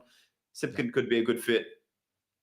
Yeah, I went with Gordy Chancum Tong just because he's been in the system for a little bit longer. But I do believe there's going to be a point where Jake Simpkin will find his way into that jersey, depending on how long Lockie Croker's out for. You just went with him because of loyalty. Yeah, I love old Gordy, bro. He's a freak, man. I love his energy as well in the middle. But I think when you have someone like Gordy, maybe you do need to have probably a hooker interchange. Even with Jake too, I do believe maybe you need to have a hooker interchange there. We'll probably talk about that more later on. But yeah, definitely, you know, Lockie Croker, he just picks up an injury left, right, and center, the poor guy. And he's another one like a Jaden Brayley where he showed a little bit of potential in that 9 jersey now, and now he just can't seem to stay on the field. Yeah, it's a bit like Wade Egan. Tries to tackle too much and knocks himself out. Yeah, very much so. Very much so. Moving to the edge back rollers, bro. Who's your 2-piece there? Yeah, Ola Kawatu and Ben Travojevic gets the nod. He's really growing into his game. Totally agree, bro. Totally agree. Both of them, big future. Hamali Olakawatu, he just grows from his Tongan form too. Yeah, bro. That was scary. You know, he's going to put a lot of pressure on. It's hard to say that because it's Liam Martin. Yeah. It's Liam Martin and Angus Crichton, but he is going to put a lot of pressure on those guys. To be honest, if they still want to play those positions as well, like Liam Martin might think about pushing up front or something just to get someone like Hamoli in, because that dude. Yeah. He's made for big games, man. He's scary, and he can change it just from whacking someone. So he's an absolute monster. And when you have a halfback like DCU that just absolutely loves to hit his edge back roller, he just loves to play. It's like it's a match made in heaven there. And he's as I said, he's an absolute monster. That guy, an absolute juggernaut. In that 13 jersey, bro. I think we both got the same name here. Yeah, Jakey boy, you gotta love Gerbo. You gotta love Gerbo, bro. He is an absolute freak. He's been doing it for such a long time. Do you believe there's going to be a time where they're probably just going to have to push him into that 8 role and maybe in that front row role, and then maybe Nathan Brown or something like that? Jazzy Devonga gets that 13 jersey, or just keep Jakey in the middle there? Look, you could, but it don't matter. It's the same. He's going to play the same regardless, you know. But, you know, he's got a bit better of ball work. You leave him at 13 for now if you sign a gun 13. But, yeah, Jazzy and Brown, they're not going to hinder him too much to take that 13, unfortunately. Jazzy's great off the bench, but it's Gerbo, bro. You got to love Gerbo. Yeah, there's other little names coming up for the grade. You got Caleb Navale, the Fijian international. He played in Fiji's trial games last year. Very, very talented. Number 13 coming through the ranks as that, but he's not, obviously, you know, you got Jake Travojevic there at the moment. It's going to take a lot to take him out of that jersey. He's an absolute freak. Moving to the bench, bro. Who have you got from 14 to 17 here with the Manly Seagulls? Yep. So I went with Jazzy. You know, he can play a bit of hooker. We've seen that in the past, and fill into anywhere in that 4-pack. I went with Takiaho. I went with Sipley, and I went with Bullymore. I got Lehigh Hopoate because I had to find a spot with him in the 17, obviously, overall. He's got the ability to play in that fullback, play center. I think he's out of the two. If I was carrying Tolu Kola on the bench or Lehigh Hopoate, I'd rather carry Lehigh Hopoate because he covers so many different positions. I went Sipley, I went Tavanga, and I went Nathan Brown to finish out the bench. Takiaho, for me, is just a watch. I'm not too sure what type of condition he's in at the moment. Obviously, failing the Bulldogs medical, I'm not too sure where he finds his way into a Manly Seagulls top As 30 I role. explained today, brother, we just have better standards. Manly take anyone, bro. Manly take anyone. You're on a different level. But also looking at other honourable mentions, we got Ethan Bullymore that could fight for a jersey there as well. Gordon Chankam Tong, obviously in that 9 jersey for me at the moment, but his name's around about those ranks. Caleb Navale, I just spoke about before, Jake Simpkin, Takiaho, and Corey Waddell, obviously still at the club for the Manly Seagulls. If they have any edge, go down. They've got a lot of great junior talent that I saw over the weekend with the SG Ball side. A lot of crazy good talent in that side, but they're still a couple of years off before we start seeing those boys around the Manly Seagulls in that first grade squad. So your thoughts with seeing this team on paper? Where do you see him sitting this year at the moment, predicted before preseason? Yeah, look, if Turbo's fit, and that's what we're assuming on, right? They're in the 8 for me. They can't miss the 8. So they're going to be 8th, and that's where I think they'll sit. Yep. You know, get a few injuries, especially to their forward pack. There's not a lot of depth there. There's not a big name there. And that's where they will struggle, and that's why they're not higher for me. But yeah, that 8th is pretty respectable. And I hate to admit it because I fucking hate Manly. As a lot of us do, brother. As a lot of us do. I'm with you. I've got him to the 6 to 10 range. I've extended that a little bit because I think they're a top 8 side, right? I think they're, for me, I've locked them into a 6th spot in my predicted ladder that I've got at the moment. But as you said, if there's any injuries, DC is obviously getting a year older. The big question of how long can DC hold on to this form for? He doesn't look like he's dropping off anytime soon yet, but age does get everyone. If he goes down with injury this year, it's going to be an interesting look. If Tom Trbojevic finds an injury this year, which we all pray he doesn't. Please no. But yeah, I could see them dropping to a 10th position, fighting within those sides coming into the 8. But at the moment, I got him in 6th. Yep. Okay. But yeah, my only question is, coming into the season, obviously is DC. How he's going to perform. He's getting older, but incredible form at the moment. I don't think you can question him. Do you think there's obviously rumors that DC may hang up the boots in representative footy? Do you see that this year? I don't see it because I don't know who they're going to pick instead, but I think that would be the best for his game and to prolong his career at Manly would be to hang up representative. I think that's the smartest option for him, and then hopefully Sammy Walker's fit and can get a crack at Queensland. But I love that as a Blues supporter because he can't tackle for shit. You tell it as I see it, but I love it. I absolutely love it. And with that, because he wanted to pump through the Manly Seagulls, we're moving over to Brodie's Canterbury Bankstown Bulldogs. So what you all came for, boys. We're here finally. We made it. This might be a lengthy segment, guys. We'll make it through together. I might die on you while we're talking about this, but the 2025 games of the Bulldogs coming to the season. You got Tom Amone coming over from the Lee Leopards over in the Super League. We got Zion Ma'u, the recent transfer, obviously, from the New Zealand Warriors. We got Marcelo Montoya, also from the New Zealand Warriors. As I said, stealing all of our Warriors boys at the moment there. And Nari Tuala coming from the Newcastle Knights. And Satili Tupanoa coming over from the Sydney Roosters. Almost as South Sydney. That would have went down really well. Like a lead balloon. Moving over to the 2025 losses, Josh Adokar to the Parramatta Eels. Harrison Edwards was mid-season last season in the North Queensland Cowboys. Faa Marsili retiring. Galtonga going to the Parramatta Eels. Joash Papali'i, who you said earlier on in the show, probably still hurts, obviously, going to the Parramatta Eels as well. Chris Patolo going to the Manly Seagulls. I don't remember saying Chris Patolo as a pickup for them, but going to the Manly Seagulls. Hayes Perrin going to the Brisbane Broncos. San Rami going to the Parramatta Eels, Jarrell Skelton going to the West Tigers, and Zane Tanavano has officially retired. So fairly sad to see that there. Where is your grade on your Canterbury Bankstown Bulldogs, brother? I'm saying it's a B+, man. We added some size to our engine room. Some really good, hardworking boys. And the only one I'm sad about losing is Jarrell Skelton, in all honesty. You know, like he's the only one that I was like, oh fuck, we couldn't keep him. But you know, filling in with Montoya is not a bad thing, and we've still got Blake Wilson there who deserves a crack. So yeah, I'm very stoked with our signings and what we've done to also keep the players on board as well, and not lose any of the other good players we've got in there. But yeah, adding to our engine room, which is where I think we lacked a little last year. So yeah, for me, it's a B+.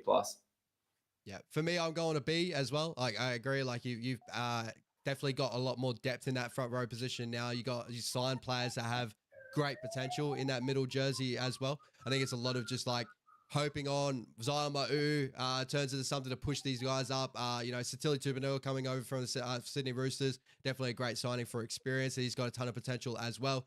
And Tom Mamonde coming over from the Super League, a decent sized body, a tackle breaker in the middle there.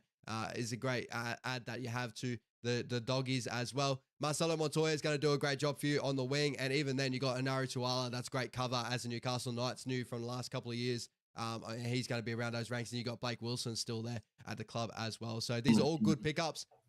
So yeah, I've got him at a B at the moment. The only thing that doesn't sway me past more of a B is I still think that, and we'll talk about this a little bit more with our thoughts of the squad, is the doggies right now have a really good squad from what they were last year. I think we're still going to be looking at, like, is there a number 7 or something that can come through, like a Woods or whatever, that could take it to another level, or, you know, any incoming signings that could just lift it up just a little bit more to get you into premiership territory, right? Well, with the whole membership thing, I've been seeing Mitch Woods around the main core of the group a lot as well. So expect to see him probably make his debut at some point this year. And he is our future. So I'm glad we're not looking for a half to sign a half. I don't want to get him offside or make him start shopping elsewhere. I think we stick with Sexton. He showed enough last year. And I think, you know, we start to part ways with Sexton once Mitch Woods takes those reins. He's our future in this year, maybe next year. Totally agree, bro. Let's go through your 2025 predicted round 1 list in that fullback jersey, bro. These guys are pretty much locked and loaded, right? Yeah, Connor Tracy, bro. Connor Tracy. Did amazing last year. Real consistent fullback in that position. My only query would be if there was any position, obviously 7's another one, but would you say fullback is a position that you would need to fix up on to be a premiership threat? Or do you reckon you could do that with Connor Tracy? I think we can do that with Connor Tracy, just on the sole fact that we've got so much talent in our centers. And, you know, and Birdo and Kickow. And Tracy does all the little things right. He's Dylan Edwards' mold, and the Panthers make that work. You know, he's not setting up tries, Dylan Edwards, and Tracy doesn't set up tries. They both just work hard. They're support plays. They're getting their tries off support plays. They're always in the right spot, and they don't really have an error in them. So, yes, I do think that we can be a premiership threat even with Connor Tracy, because he's such a Dylan Edwards mold, more so than a Reece Walsh mold that you either get rocks or diamonds, you know? So I'm happy with Connor Tracy as our fullback at this stage. Love to see it, brother. He's definitely my fullback for the Doggies coming 2025. Moving over to the wingers, brother. Who have you got locked in the wing spots? Yeah, this one hurts. I'm still leaving out Blakey Wilson. I've got to go with Montoya. Give the vet there the first crack. You know, he trains hard, works hard, and it's got to be Jacob Kiraz, man. He is the most underrated player. I absolutely love that dude, and I'll buy a Bulldogs jersey with the name Kiraz on the back if we were to bring that out.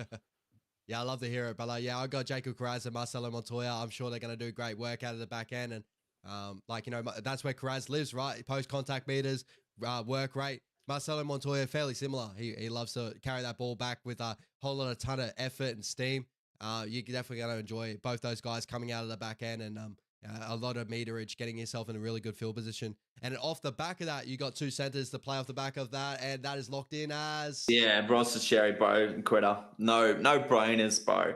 I'm so glad we moved forward from the Fox. Like, you love the Fox, you love what he does for the game, but yeah, like it's best interest for the Doggies to move forward. He didn't offer much out of the back end these days. Always injured, speed's slowing, and you just got to go with guys that work harder. And I think they work harder. They don't rest on their name. And I think Adokar started to do that a little bit. So frees up a bit of cap space too, which is always good. You're signing boys off the back of that, and that's a really good thing. I'm right there with Critter and Bronson Sherry. Sherry, love to see him hitting back in that form right now. He seems like a whole renewed type of player after the suspension that he's had, and he's worked so hard to get to this position, and all full credit to him, right? He's worked so hard. He's he's an incredible player. Well, his future's still all in front of him, man. He's still so young. Imagine what this dude would have been doing if he played those years in the NRL. He could be in the talks for one of the best centers in the game, just with how he burst onto the scenes. And, then he got, stunted back with what went on. And the form that he came back with already in one season, like, you wouldn't even think he left the game. But imagine if he just had that extra experience in the NRL already. If he was already pushing 150 games or whatever it was, because he's been playing that whole time, man, he'd be a freak.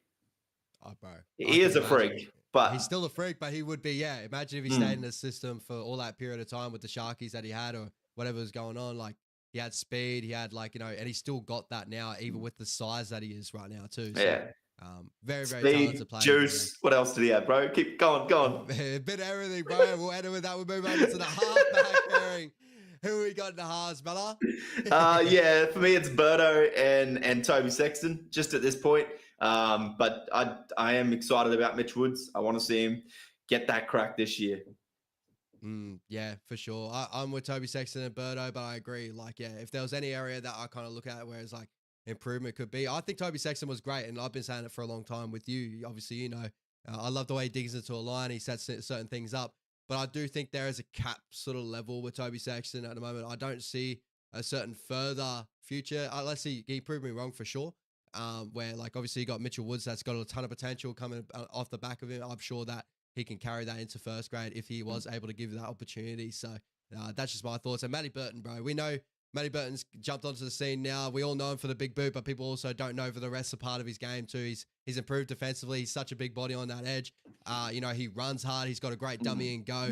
And he's a worker. So, Matty Burton, hopefully another year with Matty Burton, he continues to grow and continues to get better, right? Yeah, look, sneaky one for me on the Birdo call is, top 10 Daily M this year, I reckon. Yeah. I feel a big season for Birdo coming. It's time to really take the reins of that doggy squad. He is still the main man there until, potentially Mitch Woods. And I like the way that they're nursing him in there. But just because Birdo's got that 6 on his back, he needs to realize that it's still his team. He's the one that needs to control that. And he's the one that I'm looking at to carry us in that halves pairing. Yeah, bro. And talking about carry, you talking about the prop room that you have right now. Who is your starting props for the Doggies in 2025? Yeah, look, it's Maxi King, and I'm going to give the nod to Sam Hughes still, but I can see his position being very vulnerable now with the firepower that we got backing him up, just because he does lack a bit of, let's say, enthusiasm at times in games. Like he starts well and then you don't really see him again for the rest of the game, which I'm fine with. It worked well for us last year. But, I think you can get a bit more impact out of some other guys. So I'm going to start with him there, but I dare say that his position will be the first one up for grabs. Yeah, for sure. I completely agree with you, bro, on both those names. Number 9, obviously this one's locked and loaded. Yeah, my man. The grub. Bro, the energy. Yeah, it's Reedy boy for me, bro. Like, you can't make 60-plus tackles and not make the team, bro. Yeah, what an absolute gun in the middle there. High work rate. He's definitely changed the culture in a way too with his work rate and his effort in the middle there. It's hard to not work when you have a small little hooker running out of the line, being, leading your line speed and, bouncing off the tackles, getting up and just talking a whole lot of shit. Like, exactly. That man. You love playing with players like that, right? 100%, brother. 100%. All right, edge back rolls for you, bro. Yeah, it's kick out Presto. I love Presto. Yeah. Totally agree. I think this is Presto, another year with Presto. Hopefully injuries don't hamper him again this year. I think he can definitely take another step up. I'm really high on him. You're very high on him, right? Yes, definitely, bro. He's a gun, man. There's only the broken jaw that held him back. So future origin for sure. For sure. And when you're working with the likes of obviously Willie Mason and all those boys at the Doggies, I just see more growth in his game and he can definitely take it out there. I'm not too sure if Andrew Ryan's around the club, but Bobcat would be incredible for a player like him. I see. Yeah, 100%. I know Josh Jackson still is as well. And just the effort that dude put in through his career, I can't stop talking about him enough, man. I know he didn't get the success at the Bulldogs there, but dude was an animal. Still a legend for the club, right? He's just one of those players like us with Simon Mannering, right? Never really won a premiership or anything, but just a guy we love, and But nobody did at the Warriors, so it's Listen, settle down. Moving on to that 13 jersey, bro. Who's taking that jersey for you? Yeah, look, For me, it's Kurt Mann, but there is doubt for him round one. I don't think he's available. So for me, round one, it'll be Tupanua. I'm going to start with Sully in that 13 role. Just to, really take the impact of the game first. The bigger body, the up, down, the quick play, the balls. I really like him to start there if Kurt Mann's not available. Yep. I'm trying to think if Kurt Mann is, because I haven't heard anything about Kurt Mann not being available at all, but I know you saw today, obviously, predicted teamless with him out of it, so I'm not too sure what's going on there, but I haven't heard anything about it. I've got Kurt Mann in that position right now. If he was fit and firing, he would be a 13, right? Yeah, he would start as my 13, but I think he might be just niggling that shoulder injury from last year still. Maybe for sure. But yeah, great little pick up there. Your 14 off the bench? Yeah, my 14 off the bench is Bailey Hayward. Yeah, for sure. As you said Satili Tupanua in that 13 jersey, right? Or did you say Bailey Hayward? No, I said Tupanua. Yeah. So you just would love to see Bailey be that momentum type of guy coming off the bench and really being that silky 13. Yeah, right? yeah. Just, to play a bit wider once the field opens up a little bit, be that link man. Whereas like Tupanua can start that game, take the grunt, take the fresh forwards on, and then just get the up, down, play the balls. And then, after that 20 minutes, push Sasuli up front maybe for Hughesy, bring Hayward into lock and start playing that link role. Yeah, and he's got all the ability in the world. His footy IQ is incredible. You got a good one there in Bailey Hayward. Moving out to the rest of your bench there, bro, 15, 16, 17. Yeah, for me, it is Josh Curran, Curtis Moran, and I didn't have anyone, but maybe Zane Tenavanu. Yeah. Oh, Zane's retired. What's the other guy? Tom Amone. Tom Amone, that's it. Yeah, Tom Amone. Yeah.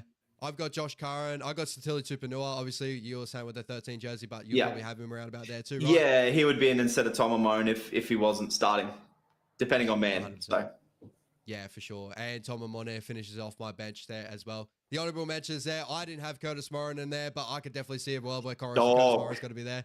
Hey, the energy. You got a lot of energy, boys, and energy there, but sometimes that you have a ton there that one of these guys have to miss. So for me, Curtis Moran's definitely honourable mention. Blake Wilson, Ryan Sutton still around the club as well. Mitchell Woods and Zion Ma'u is a big one there. We've still got what's his name? Hooker. Slipped my mind. Drew Hutchison? From the Bronx. You got Jamin Salmon as well, another good honourable mention. Yeah, look, Jamin Salmon's hard done by getting left out of this squad, but Jake Turpin, bro, he looks seedy as these days. Have you seen him? I haven't seen a lot of it. I've seen a couple of photos of that, but he's got the mo, bro, dirty mullet. It's great. I love to see that. It seems like that type of bloke too. He just looks like one of the inspired unemployed boys just got into the Bulldogs media camp. That's what he looks like. Yeah, bro. Yeah, I love that. I love that. You still got Lip Boy Hot Boy as well. He had a lot of good moments last year as well. He's got a lot of potential. And you got a couple of really nice development players coming through the ranks. Joseph O'Neill, Jack Underhill's a really high potential middle forward you got coming through the ranks at the moment. Well, hopefully he can get over the hill. Oh, you didn't have to do it. I held back on a Thomas Cant, freaking Thomas Cant joke, and you got to hold back on stuff like that, mate. Jesus. And another one that I heard about as well, I think a commentator actually commented on a video last week. Jack Todd is a guy to watch out for as well, coming from the ground. I'm pretty sure he said Jack Todd as well. I haven't seen too much of Jack Todd, but I've seen Underhill. He's a big talent, so don't do it again. All right? I won't. I was just laughing because you said Underwood, and I'm like, bro, that's an actor. So with that said, bro, I'm dying right now. With that being said, your thoughts around the Doggies? Where do you have them sitting coming to this year? Obviously, you'll be fairly high being a Doggies fan, but I know you're a very realistic person as well. Yeah, look, I still don't think we cracked that top four just. There's still some better teams there that I think have to be in front of us in an honest opinion. So I'm going to say we're going to finish fifth. We won't drop too far from last year. I think we'll actually just improve that one spot and jump into that fifth position. Yeah, pretty much. Yeah, I've got a range of 5 to 8 because I can see us get to that fifth spot, and that I agree. I don't think you're top four threat just yet. I still think there's a couple of pieces that could be fixed up on. Obviously, the prop room you're still working on, but you're going in the right direction. Right now, I got you 7th. But you're in that range of like, I could see he's like really switching up, having an amazing year like last year and fitting into that 5th role. You're just in that log jam. I don't see he's falling out of the 8 though. I still see he's within that 5th to 8 range. I think you're a top 8 side, and I think you're going to stay on top 8 side.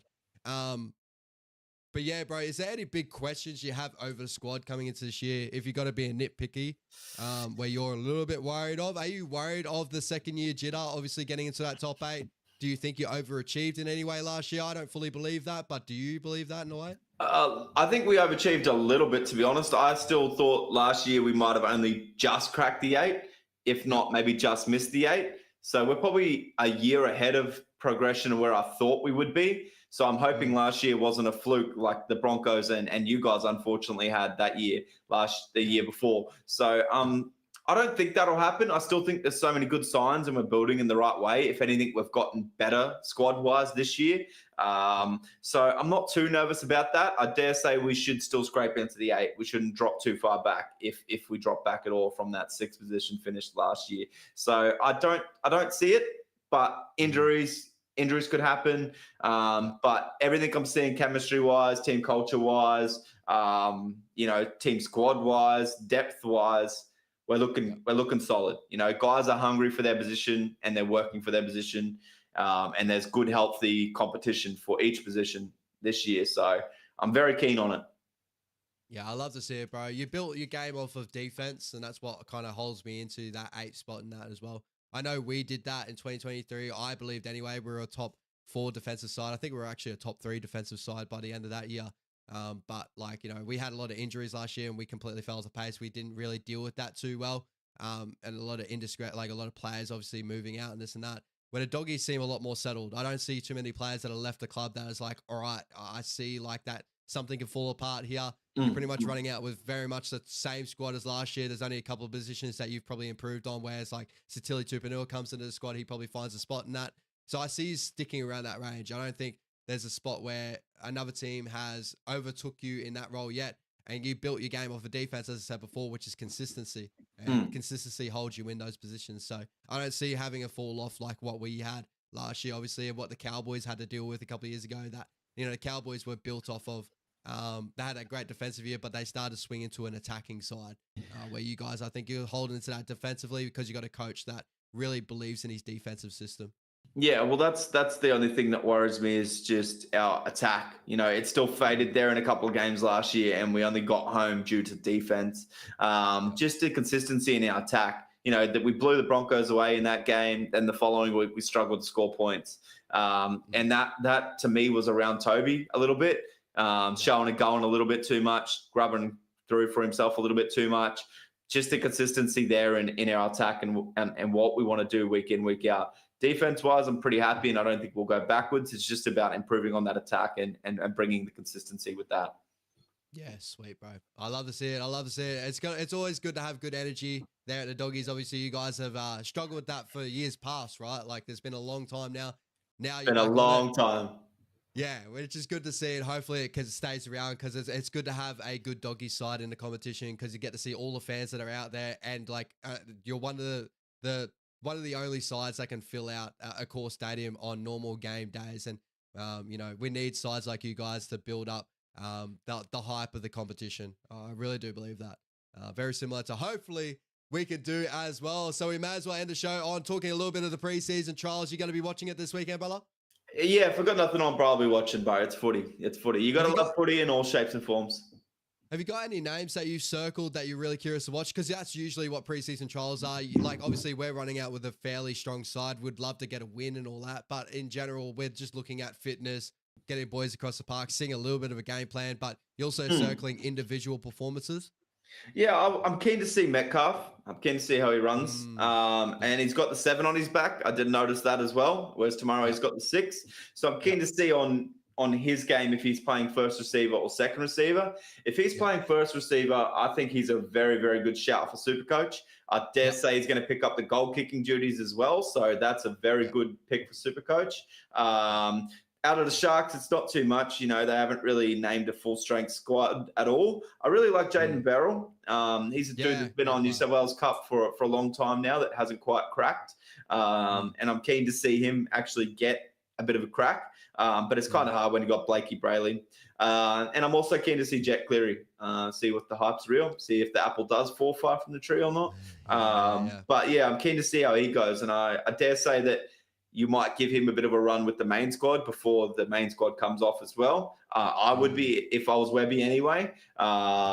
So that's what I'm keen to see out of the Sharks and Warriors game. How about yourself? I know you could list off everybody on that Warriors team, but... Yeah, I don't want to go too much into it because a lot of it I already said on Wise Up TV, and I know I have a lot of similar viewers that come over from Wise Up TV. But I'm really happy with the squad that we named on paper. I like that as the first team squad to get it out there now before the Multi All-Star game and stuff, and then before we actually get on the plane and go over to Vegas. I think we're scheduled to do that in February 22nd. I love that chances at fullback overall there. I know all the calls of Roger Tuivasa-Sheck at fullback, but I like seeing Roger in that wing. I think it suits him really well. His work rate out of the back end. He could average probably about 200 meters per game out of that back end and hold up with some of the best wingers in the competition there, while also having a great fullback in Chance or even Tane Tuapiki, depending on how that all goes out. I'm really curious to see Luke Metcalf in that halfback jersey. I've done a lot of digging on Luke Metcalf and in that number 7 role. He actually came through the junior ranks as a 7. There's footage out there, guys, if you want to go see it as well. Him playing in the under 18s, New South Wales versus Maroons. It's on Facebook. If you want to go see it, he scored a hat-trick in that game, wore the number 7. So he showed that he came through the ranks actually as a fairly touted number 7. I think with just the amount of chopper changing that he had at different clubs, it kind of pushed him away for that role. And, you know, being next to Sean Johnson, who's so dominant as a halfback, probably didn't show the best of his kicking abilities in that pass as well. But I think that he has the ability to play that number 7 role. And I've seen him do it before at a good click. Just at the top grade level, we're still yet to see it. On the Sharky side of things, big names, the Samuel Stone Street. I'm really, really keen to see him again. Like, big body, moves really well. He's that real, like, great mix of great size but speed and knows how to get to the try line. So keen to see him with the Sharkies. And then moving over to the next game, brother, of the Penrith Panthers and the Raiders. Obviously, a lot of second grade, the second unit sort of sides here. Is there any names you're looking at out of those two sides you're really, really curious on? Yeah, look, Preston Ricky for the Panthers and Maverick Guy. You know, they're the two that I've circled in that starting squad to really see their ability and really see how hungry they are to crack that squad this year for the Panthers. And just in general, all the guys that they've named from 14 to 27, it's going to be amazing to see the talent that the Panthers still have, and they are still breeding, and that's going to be on display on the weekend. So I dare say if you watch this game, circle some of those names, and in 5 years, they're the first guys you should be picking on your Supercoach squads. Not even 5 years, probably in 2 years. As for Canberra, Chevy Stewart getting the first nod at fullback, I think that's big. I'm keen to see how that goes. And then, a couple other guys I haven't really heard too much of for the Canberra Raiders, but just keen to see how they go in general. Jake Clydesdale, I don't know if he's related to the NRLW Clydesdale, but if he is, I'm sure he's a talent, so... Yeah, bro. There's a lot of good ones in that Canberra side. You got the Martin boys there, Noah Martin there, Miles Martin, really, really talented on the Canberra Raiders side of things. Ethan Sanders, Martin. Owen Paddy. Yeah, very, very. Jordan Martin as well. Yeah, very, very. Really good little junior base there. With the Penrith Panthers, as you said, you know, with the juniors that have come through their system, got to circle certain names here. The ones that I'm going to be throwing out there with Harrison Hassett, that's in that 15 jersey. He's an edge back rower, really, really talented, got high raps coming through the grades as well. So get excited for him, like, you know, watch out for him. There was a moment I thought last year that around that State of Origin period, we're going to see him, but obviously wasn't able to be. Also seeing Isaiah Papali'i in that edge back rower role, so it looks like he is being looked at as an edge back role for the Penrith Panthers. So for super coaches, look at that. I don't know how I feel about him being with the second unit. Maybe it's more of a fitness thing and just to see how he goes. If he does get a first grade jersey, but we'll have to wait and see on that. As you said, Preston Ricky is a big one there. Batea, the number 8 for the Penrith Panthers, he's a talented prop forward they have coming through the ranks as well. So those are the names that I've circled there. And there's a lot of names here, like, you know, David Fale. I've heard a little bit about him as well. So keep an eye on those names there, guys, with all the other names that you have there. Casey McLean's, Jesse McLean's, a ton of talent at Penrith, and I'm sure that's going to be a great game overall. Last one here. Jazz has offered a question for us, brother. Has the BRODIE kicked off his own footy season in 2025? What's the news there? You're having a season off, aren't you, bro? Yeah, look, I think I'm almost done. Look, I love playing, I really do, but the body's taken longer and longer to recover, and I missed a few games this year, not just due to my body being injured, just to wanting to get away, enjoy my weekends, not sacrifice so much time to it. And going out on the high last year, it's almost time for me to hang up the boots from contact. Just don't want to risk the risk of injury anymore. And just how sore the body gets, I'm 29 this year now. It's scary to say out loud. I know that's not old. The guy's still killing the NRL these days, but with the level of footy that I'm only playing, it's not worth the injury. I love playing, and it's going to be hard to not want that contact. I love that contact, but just my health down the line is probably more beneficial to me right now. I had a fair few shoulder injuries, a knee injury when I was a lot younger. I've been pretty blessed since 19 to now to not have any serious injury. But your luck's got to run out sooner or later, and I just don't want to carry those injuries into my 30s or a bit longer down the line. And now I've got like full mortgages and stuff to pay for. It's just not worth the risk. So it's going to be hard. I'm sure I probably will end up playing a game or two here or there this season, but I'm going to try and be good. I'm trying to focus on a bit more gym-based stuff and potentially play some touch or Oz tag. But yeah, that's my season so far. Preseason has kicked off, and I haven't even opened the group chat just so I don't bite at all. So not that I'd go to preseason. All right, guys, gonna hold it to him. He may who knows? Mid-season, he could change his mind. But yeah, it is. Yeah, I understand where you're coming from, bro. And hopefully, it sucks to see you obviously not been playing this year because watching you play, like you're an incredible little player and all that. But I love where your head's at as well. Where if you're playing footy on the weekend and obviously. At the moment, like unless like something happens, like an NRL scout actually comes out and actually watches you for the first time ever, maybe. Unfortunately, like it's really tough to get a gig or anything like that at this age, and you got a mortgage and stuff like that. So I completely understand about that. But you're going to tear up some touch teams and tear up some Oztag teams, I'm sure. And yeah, we're tearing up the gym at the moment, so we'll have to see how big we get, obviously, in the off season. Well, that's why we're going to play some touch just to make sure. Enjoying that not running at the moment. Oh, bro, yeah, running is starting to hurt at the moment anyway, the way I'm going right now. So, no, we might as well end it there, guys. I appreciate every single one of you tuning in. Again, I do apologize for the mic issues to start the show and also my voice and all that, but Brodie has definitely carried us throughout the show. He's done an amazing job there. I appreciate every single one of you guys. Sorry I didn't get to go through the chat too much in this one as well. I was just honestly just trying to focus on what I was doing here. Yeah. But, guys, next week, we're going to finish off with the preseason predictions and our previews with the last 5 teams, the Cowboys. Was it? I'll get the teams up, actually. I think it's Cowboys, Sharks, Melbourne, Panthers, and I'm forgetting one. Ooh, what do you got? Roosters. Yes, that's it. So you got the Cowboys, Sharks, Roosters, Panthers, and the Melbourne Storm, guys. That's to look forward to next week. And also our Supercoach show will start up next week, the lockout. Get excited for that. We've been trying to get it done and all that, but unfortunately with my with me being sick, it's definitely not helped out. So I appreciate you guys being patient and all that, and all the love in the chat. And thank you so much again to Tahi. Getting a shout out on Levels Podcast. And if there's any new viewers from Levels Podcast, I so hope that this wasn't your first watch with my mic issues and all that. So it will be a lot better. But no, I appreciate all you guys. Brodie, anything more before we leave? No, other than that, just keep the questions coming in throughout the show. Get those highlights going.